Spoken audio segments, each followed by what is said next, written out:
lakban itu bisa menjadi petunjuk ya. Petunjuk pertama dari sidik jari. Sidik jari siapa yang tertinggal di lakban? Kalau hanya tertinggal sidik jari daripada korban, belum tentu di situ hanya korban yang memegang itu. Mungkin ada orang lain tetapi memakai sarung tangan. Tahu apakah digunakan atau ada yang melilitkan? Sekali lagi kami tidak tahu sama sekali, kita masih tunggu hasil otopsi, hasil forensik dari polisi, tapi kira-kira warnanya seperti ini. Untuk bahannya kami tidak tahu persis, pemirsa, bahannya... Benar nggak itu Pak? Sangat. Itu sangat. Kenapa Pak? Nah begini, CCTV ini kan sesuatu alat mekanik yang memang diatur secara real time. Intinya apa isi percakapan si korban dan istrinya sebelum ditemukan meninggal dunia. Nah, kenapa ini menjadi penting? Mari kita bahas terkait dengan kasus kematian seorang diplomat Indonesia yang baru-baru ini terjadi. Nah, yang saya ingin soroti adalah kemungkinan, ini kemungkinan ya, istrinya sangat tahu. Ini serius. Instagramnya Kementerian Luar Negeri nggak ada postingan turut berduka cita soal kasus kematiannya diplomat Arya Dayu Pangayunan. Gue lihat di IG-nya, gue scroll sampai bawah nggak ada nih. Tuh, ini yang paling atas. Ini yang agak bawah nggak ada tuh. Ya postingan-postingan tentang kerja sama luar negeri, tentang pidato presiden, tentang acara-acara internasional sebagaimana fungsinya sih. Cuma kok nggak ada turut berduka cita ya. Ini kan diplomat mereka gitu, diplomat Kementerian Luar Negeri. Gimana sebuah lembaga negara kayak nggak ada rasa prihatin, nggak ada rasa empatinya sama sekali ketika ngelihat diplomatnya, orang yang sudah mengabdi sama mereka. Intinya apa isi percakapan si korban dan istrinya sebelum ditemukan meninggal dunia. Nah, kenapa ini menjadi penting? Mari kita bahas terkait dengan kasus kematian seorang diplomat Indonesia yang baru-baru ini terjadi. Nah, yang saya ingin soroti adalah kemungkinan, ini kemungkinan ya, istrinya sangat tahu penyebab kematian dari si korban. Apakah mungkin bunuh diri ataupun juga mungkin menjadi korban pembunuhan.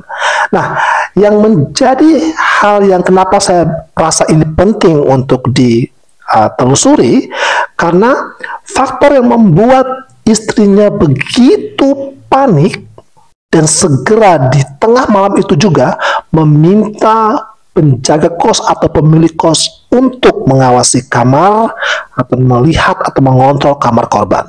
Nah, berarti ada percakapan dong sebelumnya. Memang santer saya dengar bahwa memang ada telepon sebelumnya, atau bahkan mungkin ada kontak melalui pesan WhatsApp antara korban dan si istri. Nah, ini yang paling penting.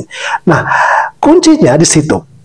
Semoga ini polisi benar-benar menggunakan itu sebagai alat bukti untuk mencari tahu sebenarnya apa yang terjadi. Karena kepanikan itu pasti ada faktornya, ada dasarnya kenapa dia panik. Karena seperti yang pada umumnya orang bahas di sosial media misalnya, kepanikan itu hanya akan muncul paling tidak 1 kali 24 jam mereka lost kontak. Sedangkan katanya si istri ini sempat ada komunikasi di malam sebelum ditemukan meninggal dunia. Itu kemungkinan pertama. Maka isi dari percakapan ini akan menjadi kunci untuk mengetahui apa yang sebenarnya terjadi.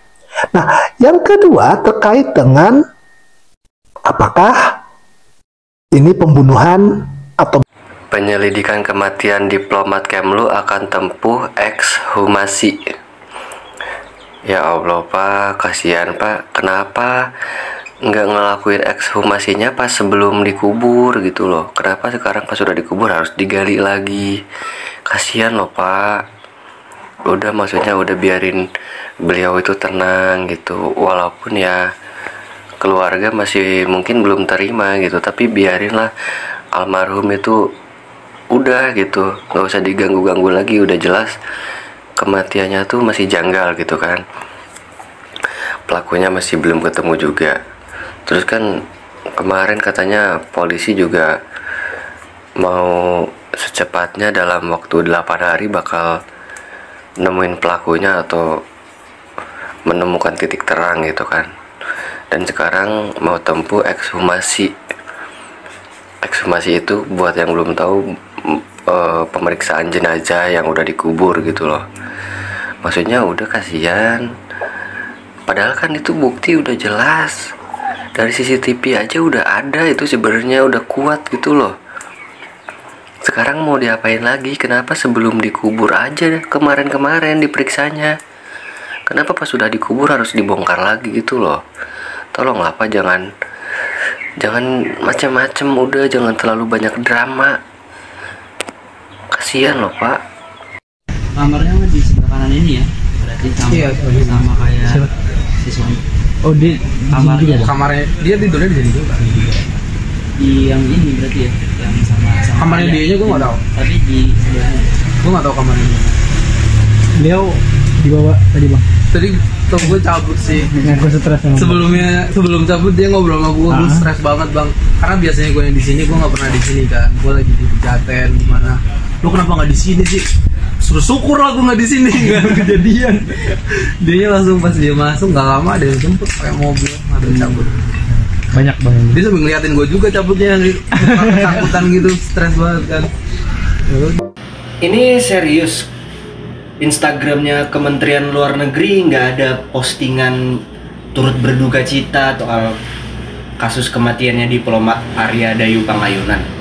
Gue lihat di IG-nya, gue scroll sampai bawah nggak ada nih. Tuh, ini yang paling atas. Ini yang agak bawah nggak ada tuh. Ya postingan-postingan tentang kerja sama luar negeri, tentang pidato presiden, tentang acara-acara internasional sebagaimana fungsinya sih. Cuma kok nggak ada turut berduka cita ya. Ini kan diplomat mereka gitu, diplomat Kementerian Luar Negeri. Gimana sebuah lembaga negara kayak nggak ada rasa prihatin, nggak ada rasa empatinya sama sekali ketika ngelihat diplomatnya, orang yang sudah mengabdi sama mereka untuk kepentingan warga negara di luar negeri, meninggal dengan cara yang misterius, belum diketahui sampai sekarang, tapi nggak ada ucapan bela sungkawa sama sekali gitu loh. Kenapa? Ya, dari sini ya wajar kalau publik bertanya-tanya, kok kalian nggak ada empatinya nih. Wajarlah publik berasumsi kesana kemari. Ini yang dipegang Arya Dayu Pangayunan ini informasi seberbahaya apa sampai dia harus meninggal dengan cara seperti ini? Ya meskipun lagi-lagi polisi belum bisa menyimpulkan penyebab kematiannya Pak Arya ini apakah dibunuh atau bunuh diri, ya. Polisi belum ada menemukan keterangan ya. Gue lihat updatean perkembangan kasusnya juga kayak nggak ada progres yang signifikan gitu. Ya ini terakhirnya ada dari 22 jam yang lalu, cuma ya udah formalitas gitu. Kapolri speak up gitu ya, kita akan mendalami kasus ini, kita akan terus mencari apa penyebab kematiannya. Cuman ya udah, publik nggak terjawab gitu. Ya. Rekaman CCTV juga aneh ya yang beredar di media sosial. Jadi ya udah, jangan salahkan publik yang berspekulasi ya. Kalian Kementerian Luar Negeri ya, halo Bapak Ibu, Ministry of Foreign Affairs of Republik Indonesia ya, kalian aja nggak ada empatinya sama sekali ya, gitu loh.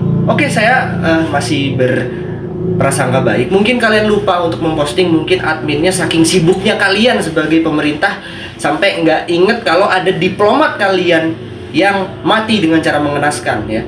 Nggak apa-apa, mungkin butuh bantuan saya siap jokiin untuk bikin konten poster tur berduka cita meninggalnya Arya Dayu Pangayunan. Gampang, tinggal pakai Canva. Boleh, ayo hire saya aja, nggak apa-apa, biar saya bantu ya. Biar seenggaknya kalian ini di mata publik ada empatinya sedikit gitu loh, nggak cuek-cuek begini ya. Ada publik yang mengaitkan dengan Pak Arya ini pernah sedang menangani kasus tindak pidana perdagangan orang di Kamboja. Kalian bilang, oh jangan dikaitkan, ya kenapa nggak boleh ya? Kalian aja boleh cuek-cuek begini, masa kita nggak boleh gitu loh. Itu kan asumsi belaka, itu kan cocokologi. Ya karena buktinya juga belum ditemukan. Terus kalian berharap masyarakat ngapain? Masyarakat percaya sama kalian?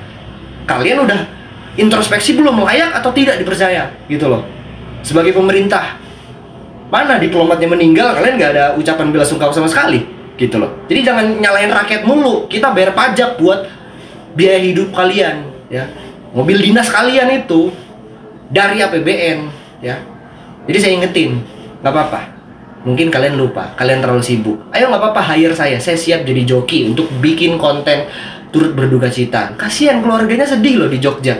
Merantau jauh, mengabdi untuk kalian. Masa kalian nggak ada pedulinya sama sekali? Seenggaknya posting. Nggak harus datang ke pemakaman, posting. Biar publik tahu kalian ini peduli sebagai pemerintah. Itu abdi negara meninggal. Itu aja, oke? Sekian video kali ini. Ini misteri kematian yang belum terpecahkan sampai sekarang. Bye. Fakta baru kematian Arya Daru, pelaku spesialis bundir, diplomat muda Kemenlu secara bengis. Kematian seorang diplomat muda di kamar kosnya di kawasan Gondang Dia, Menteng, Jakarta Pusat masih tertutup kabut tebal. Polisi belum banyak mendapat temuan baru. Penyidik hanya berjanji bahwa kasus ini akan selesai ditangani dalam sepekan. Tapi menurut 3 ahli spiritual, kematian Arya Daru Pengayunan tidak dilakukan secara spontan, melainkan lewat perencanaan yang matang. Proses dan teknik pembunuhnya juga canggih, sehingga akan sangat sulit untuk diungkap. Tapi benarkah meski bisa disingkap, kasus ini akan tetap menyimpan misteri?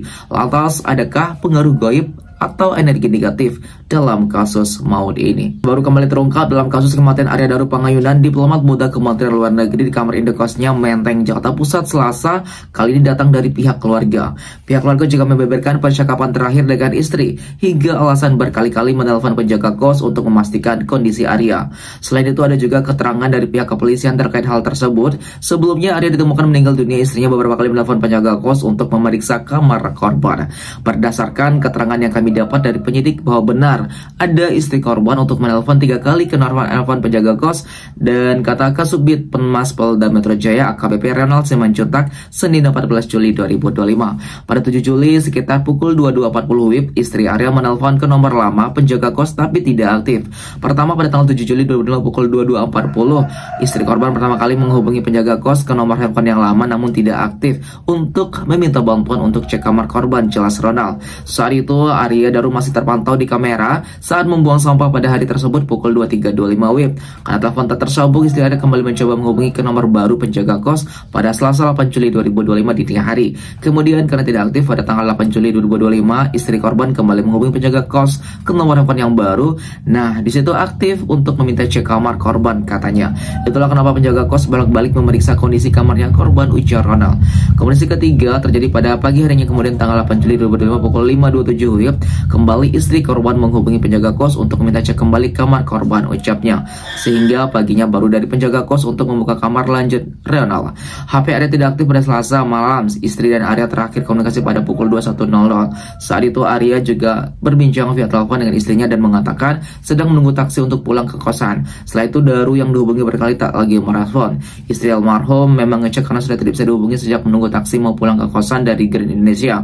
HP Arya Danu tidak aktif, imbuh bagus. Selama ini Arya Danu kerap pulang pergi Jakarta Jogja untuk bertemu istri dan anaknya yang menetap di sana. Arya juga tinggal di Jakarta sendiri di kos yang berjarak 3 km dari kantornya.